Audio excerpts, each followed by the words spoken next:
right, welcome everyone. Welcome to another webinar by Apollo Capital. My name's Tim Johnston. I'm Managing Director. And as always, it's a pleasure to be joined by Chief Investment Officer Henrik Andersson. Welcome, Henrik. Thank you, Tim. Great to be here again.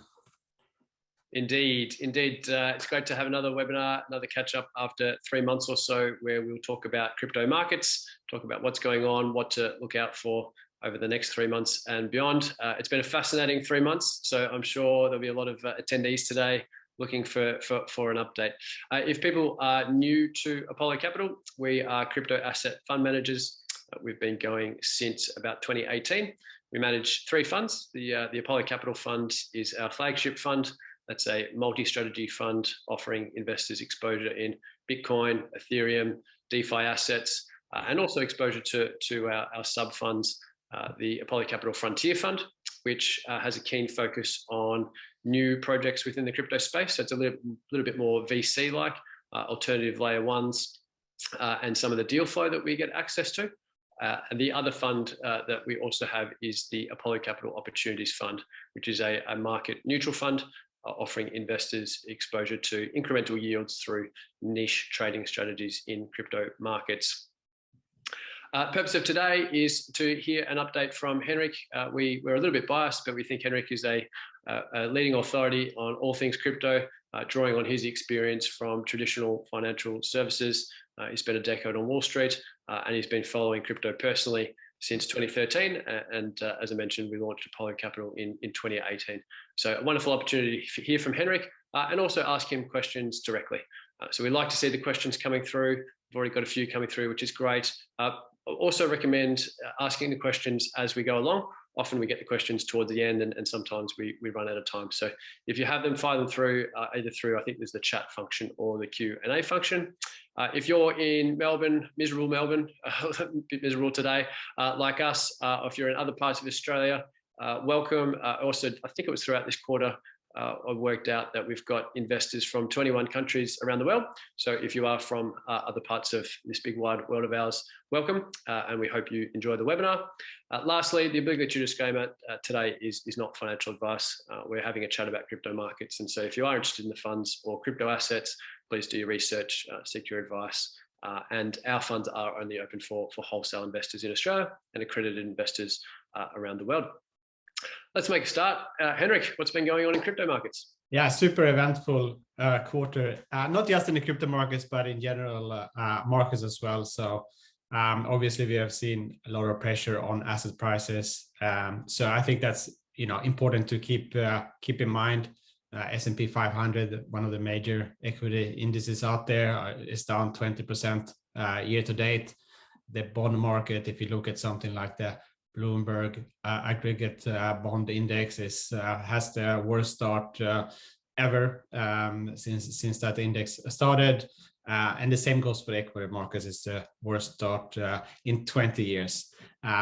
So that's kind of the context here. Inflation is running very high. We got a new inflation number out in the US last night, a CPI number of 9.1%, and now the markets are expecting more aggressive rate hikes from central banks. The market is expecting 75 or 100 basis point increase in the July Fed meeting. So that is what's going on kind of globally in markets. Obviously, crypto is not immune to that, and we've had some big events happening in the crypto markets in this quarter. And I think probably everyone on this call have heard about and read about Luna and UST. So that was sort of the big event that kicked off this quarter in the crypto markets. Luna and UST collapsed in the quarter, and that created a lot of chaos in the crypto markets, especially among centralized lenders. And I see some questions in the chat about that already. So I think a couple of people have asked about Celsius. Apparently they are filing for Chapter 11, which is bankruptcy. We don't have any exposure to Celsius, so just want to make that clear. But I think that has been a theme since we have seen this volatility in the crypto markets. We have seen these centralized lenders having some trouble. So firms like Celsius, like Bubble Finance in China, like Voyager, they're all halted withdrawals and they are suffering very much. I've also had a big trading firm, 3 Hours Capital, which is said to have managed around 15 to 20 billion dollars at the peak last year, and they have filed for bankruptcy as well. I think on the flip side to that, DeFi has been working really great. We just put out the research, a note on that as well, talking about Uniswap, MakerDAO, and other DeFi protocols that have not suffered during this volatility. And I think that contrast between centralized lenders facing so much problems right now, and DeFi just working beautifully. Lending platforms like Aave, for example. I think that really points kind of to the benefits of DeFi. So check that out. Check that research report out. That's recently published in the last few weeks by our colleague Matt. So I think that's one of the main takeaways as well from this volatility. DeFi is working well, while those centralized lenders are going into quite a big of trouble here. Yeah, so to point to that, so on our website, we've got an insights or a blog page. So Matt's written an article called DeFi Stability, which was published on the 27th of June. So if people are looking for more information on that, feel free to check out the website. So yeah, it's been a really historical kind of first half of a year and quarter. Just looking at Bitcoin alone, it had its worst month ever in June, down over 37%. It had its worst quarter ever and the worst start of the year ever. So we've seen some dramatic falls. We were talking about kind of the worst case scenario at the end of last year, and we thought that the worst case scenario in many of these markets are kind of the peak levels of 17, 18, the last bull cycle. And I think that has played out quicker than we expected. But Bitcoin is right around that at 20,000 peak level of the last bull run. So it had kind of reached those levels. I think there's a good probability we have seen the bulk of the downside already in crypto markets. In July so far, markets is actually up.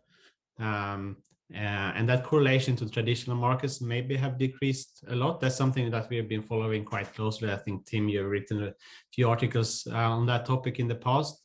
As an example, and this is very, very short term, but equity markets were trading down on that CPI number I mentioned last night. Crypto markets are trading up today. Month to date, crypto markets are mainly up. So maybe sort of we are seeing that bottoming in crypto markets already, and we will most likely trade sideways for some time. That's our main scenario, and that's how we are playing the markets. Yeah, I saw some research yesterday, I think it was, that the correlation between Bitcoin and S&P 500 is actually starting to decouple and head back towards zero. And there's also an argument, I think, to be made that crypto markets seem to be reacting very quickly, perhaps quicker than other global markets. So maybe when you have a big shift in the macro environment, maybe crypto markets are actually reacting much quicker than for example, the bond market or the equity market, because you have this global 24/7 a market that is trading freely, and you see, the crypto markets, react very, very quickly. And Henrik, you touched on 3 Hours Capital and going from 15 billion to 20 billion to likely insolvent. How does that happen? That's a lot of money. Yeah, they were taking a lot of aggressive bets. They had very high profile on Twitter. They were taking a few a few bets that we know about that went wrong. So, for example, they were a big holder of GBTC, which is this closed-end Bitcoin trust. That's listed in New York, and they were betting that discount would narrow. The opposite happened, so that discount widened. They were big in STETH, which is a liquid ETH protocol. The same thing there. They were betting that discount would narrow. The opposite happened. So they were making a number of those bets. They were quite big in Luna UST as well. So there's a number of bets, and I think what happened in the end was that what I've been hearing at least is that they took a leveraged bet that the market would rebound. So they went leveraged long. They were borrowing from all these different players. It sounded like BlockFi, Celsius, Bubble Finance, and others to make these bets. So they took it on low leverage, betting on the markets to go in a certain direction. That didn't play out. And obviously we know that crypto is super volatile, and taking leverage in the crypto markets is a recipe for disaster.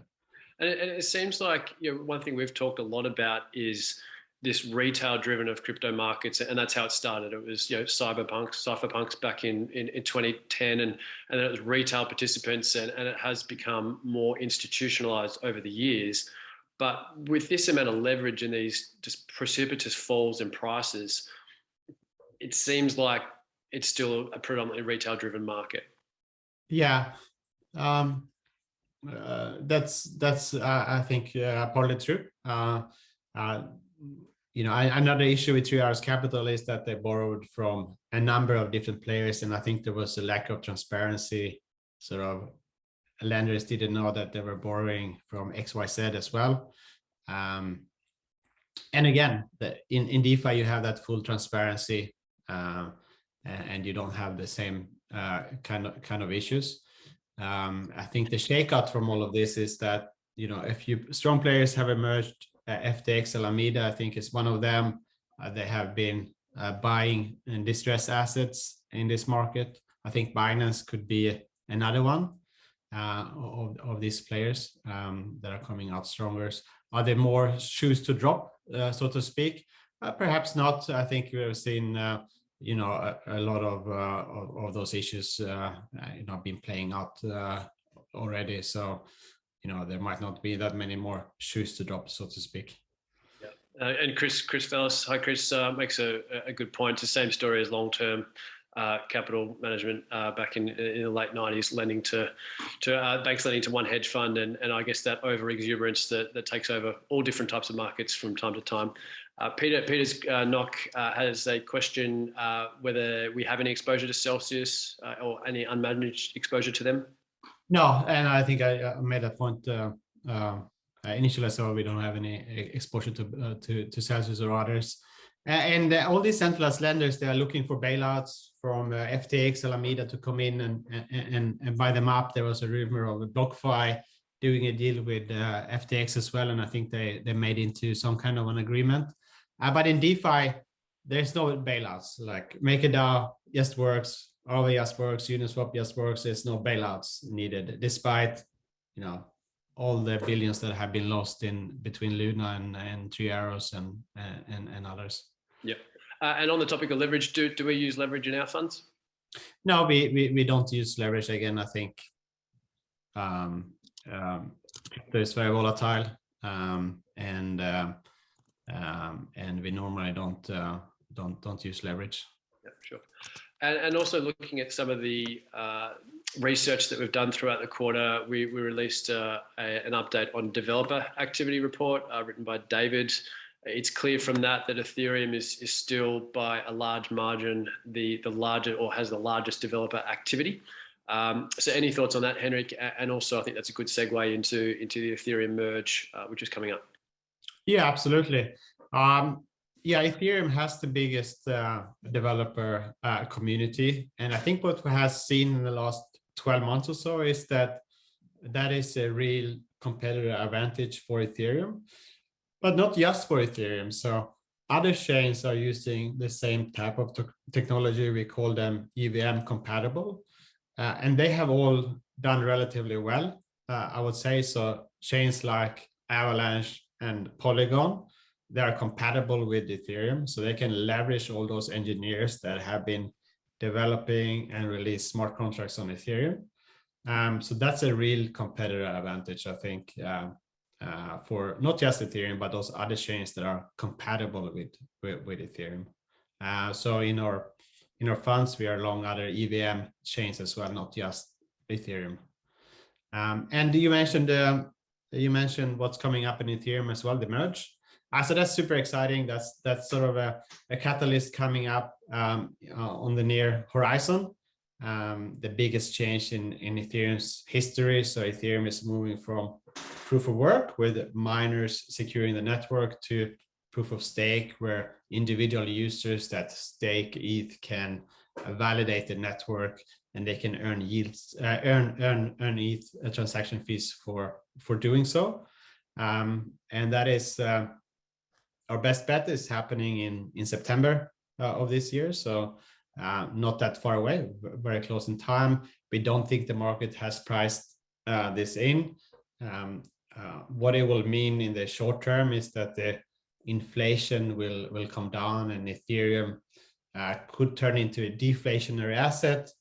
You will also be able to earn a yield by staking ETH. So that yield could be somewhere between 8 and 12%, depending on how many stake and other factors.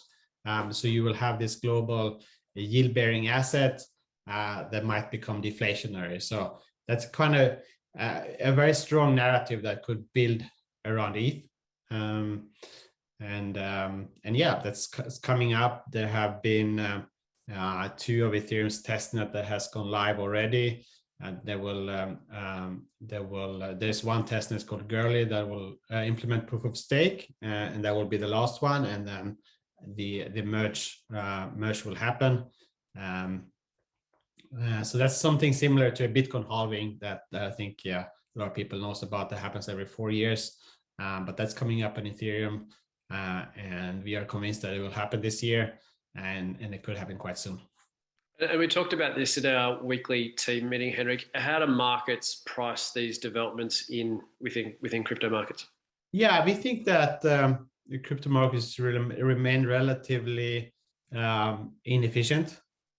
So we think there will be some excitement, obviously, perhaps right before the merge, sort of people get excited that it's actually going to happen within a week or within a few days, and markets will rally.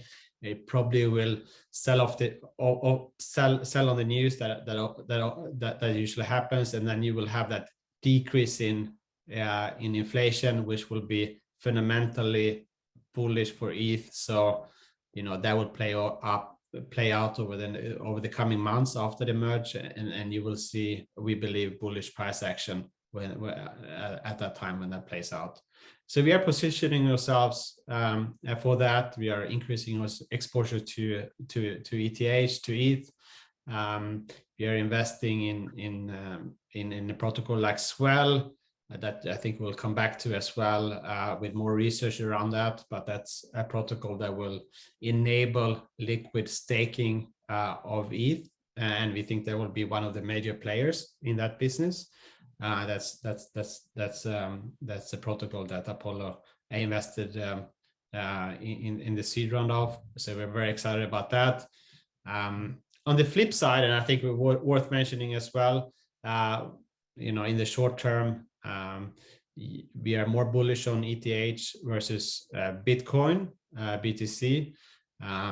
We are hearing that there might be a payment from the Mt. Gox trustee to the people who had exposure to Mt. Gox. That might happen sometime this year as well. So I think that's quite interesting. You have the 2 biggest assets in the space, Ethereum and Bitcoin, with quite different short-term outlook. Perhaps some negative pressure on Bitcoin in the short term, and a clearly positive catalyst for Ethereum. And just for those not familiar, can you just explain Mt. Gox, the story there? Sure. So Mt. Gox was the biggest exchange early on in the crypto industry. And they went bankrupt in the beginning of 2014.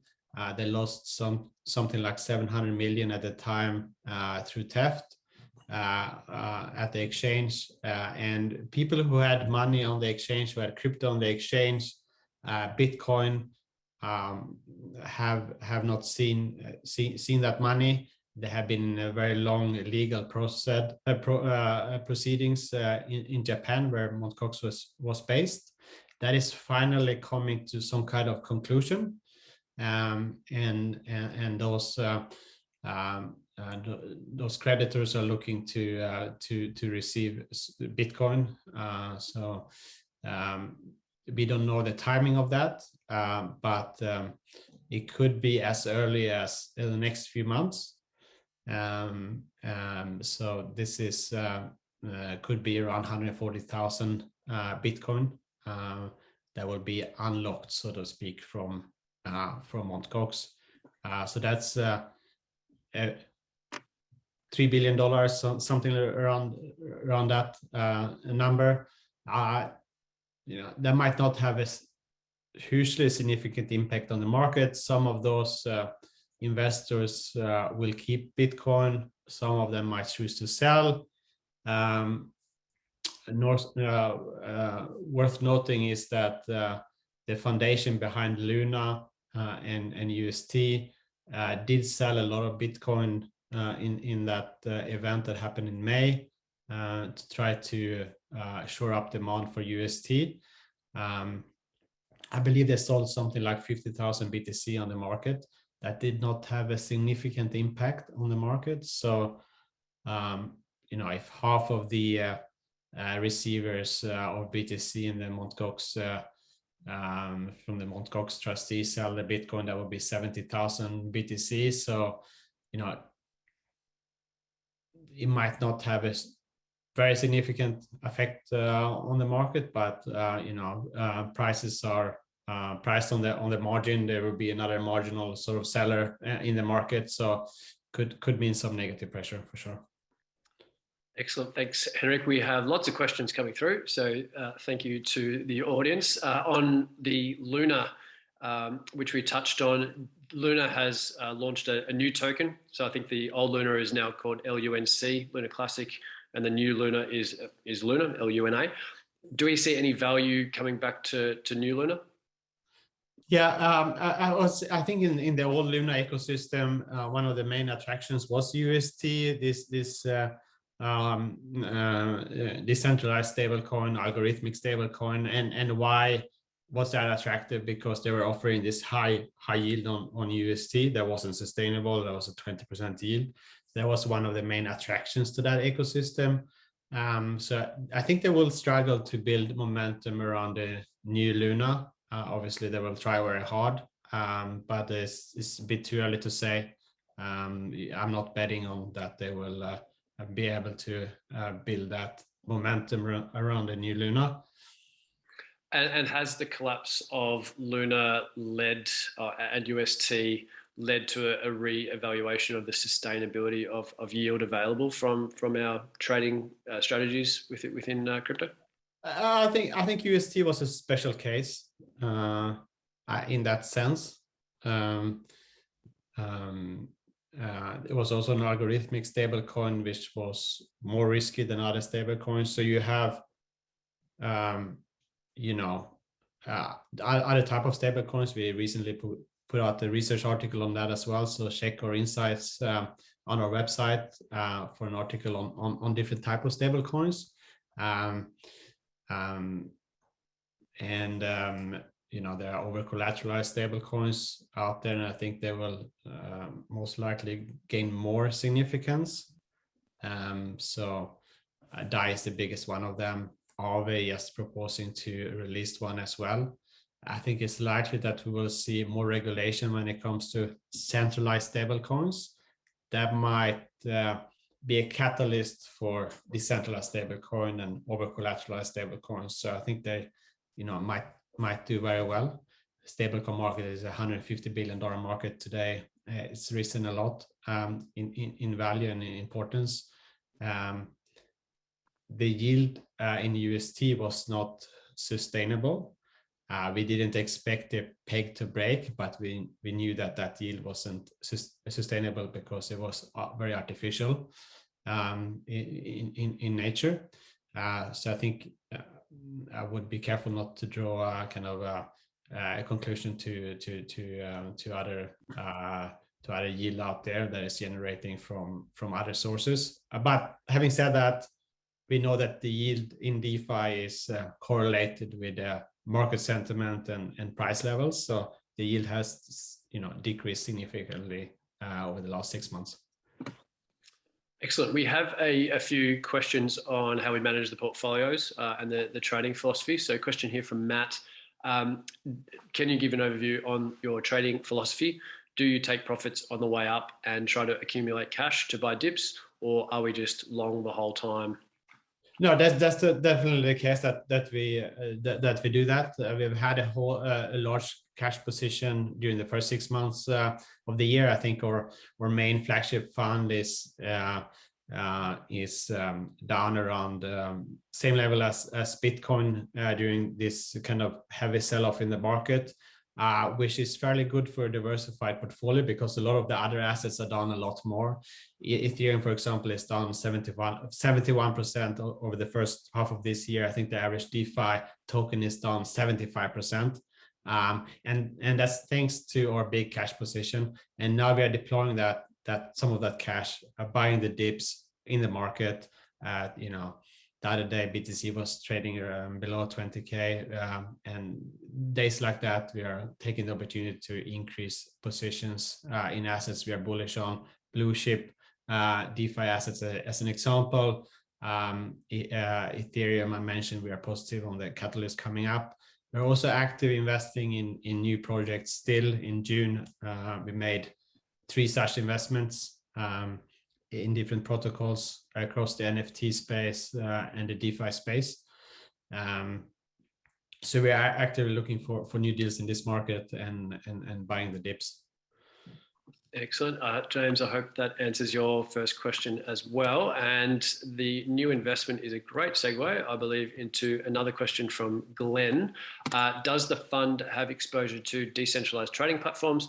What are your thoughts on decentralized leverage trading platforms such as GMX? Yeah, we are very bullish on that space. And I think that, for those who have followed us for some time, we have talked multiple times on these webinars about on-chain derivatives, which is still a new and upcoming market. We have seen spot dexes being very, very successful, platforms like Uniswap and Curve. We think the next big narrative will be around on-chain derivatives. So we have actively investing in a lot of those during the last 12-18 months. We have exposure to GMX. We are bullish on GMX and other players in that space. Excellent. Thank you. Question from Andrew. This is a 2-part question. I'll break it up. So the first question is, can you discuss the correlation with USD? So we've talked about correlations between, say, BTC and the S&P 500, but the correlation with the US dollar, given markets are still far from fully pricing in a recession, and the USD generally outperforms in these risk-off periods. Yeah, exactly. It's a good point. So US dollar has strengthened a lot during the last few months. It's seen as a safe haven in uncertain times. And in those kind of risk-off times, crypto assets are typically not doing that great. On the other hand, they are priced in US dollar. For Australian dollar fund, that's on the margin positive because the US dollar is strong to the Australian dollar. So when we have assets in US dollar, that's good for our returns. But obviously, the crypto asset might not do well in this kind of environment. Although, as I said, I think we have seen a lot of that priced in already. Sure. My Twitter feed has been quite funny with images of or memes of Americans traveling to Europe and being able to live a life of luxury because I think the US dollar hit €1 parity. So good for our North American friends. Do you view the fall of BTC to the marginal cost of production as a price floor? No, I have a quite strong views on this, and I don't think that's necessarily a relevant data point for Bitcoin. There is no sort of cost of mining of Bitcoin that is a floating number that moves around all the time, depending on the price of Bitcoin mainly, and some other factors as well, like the cost of the equipment and electricity prices and so on. So it's very circular in nature to kind of derive the price of Bitcoin from the cost of mining of Bitcoin. I think it's rather the other way around. That cost of mining Bitcoin is a factor of the price of Bitcoin. So I don't think that's necessarily a determinant. Yeah, for what it's worth, I agree. I think just because something costs X dollars to produce, ultimately it's worth what someone is willing to pay for it. And if you build a house for $2 million, but no one wants to pay that price and they only want to pay $1 million, just because it costs $2 million doesn't necessarily mean you'll automatically get that price. I think in kind of commodities like gold, that might be relevant, but and I think the reason people might be thinking that for Bitcoin as well is maybe because we're using the same terminology, mining. So people kind of go back to what they know from commodities like gold, where you have a cash price, and miners might not be willing to mine if that price goes below the cost of mining. That's not really what's happening in Bitcoin. We'll have the same inflation every 10 minutes in Bitcoin, no matter the price of Bitcoin. And that doesn't change just because Bitcoin miners turn off their machines. Question here from Jasprit.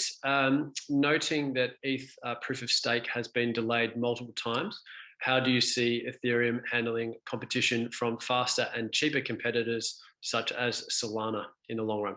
Yeah, that's an excellent question. So it has been delayed multiple times. I think that's probably one of the reasons why this event is not priced in, because people are quite skeptical to this happening. Ethereum and Vitalik and the Ethereum Foundation has been talking about this for years and years, but I think it's actually finally happening now.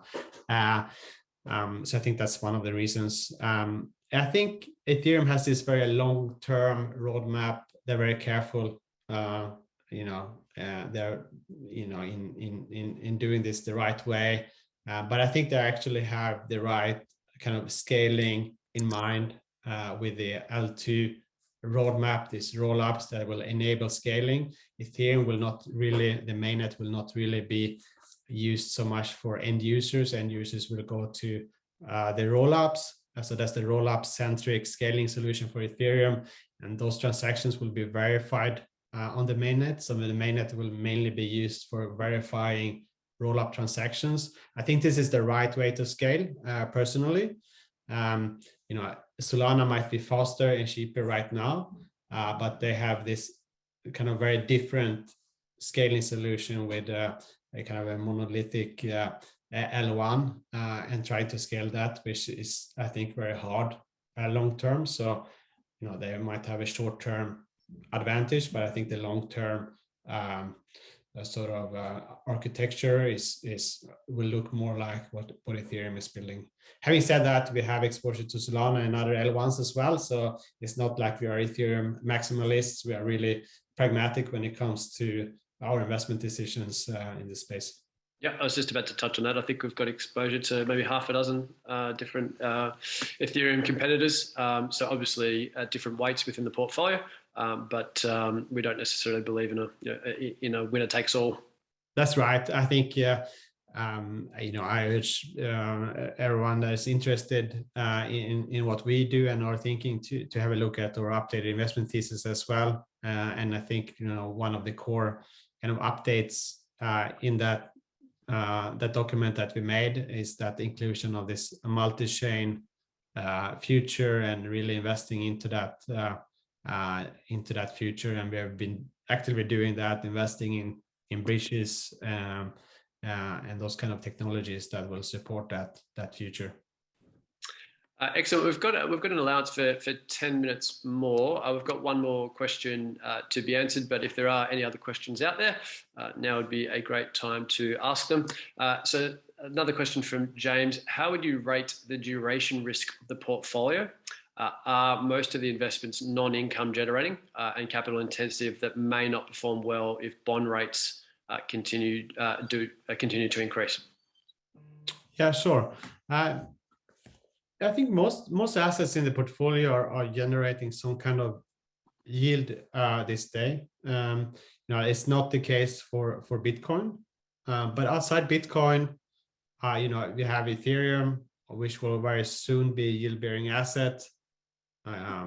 STETH is already generating a yield, and other sort of staking derivatives. And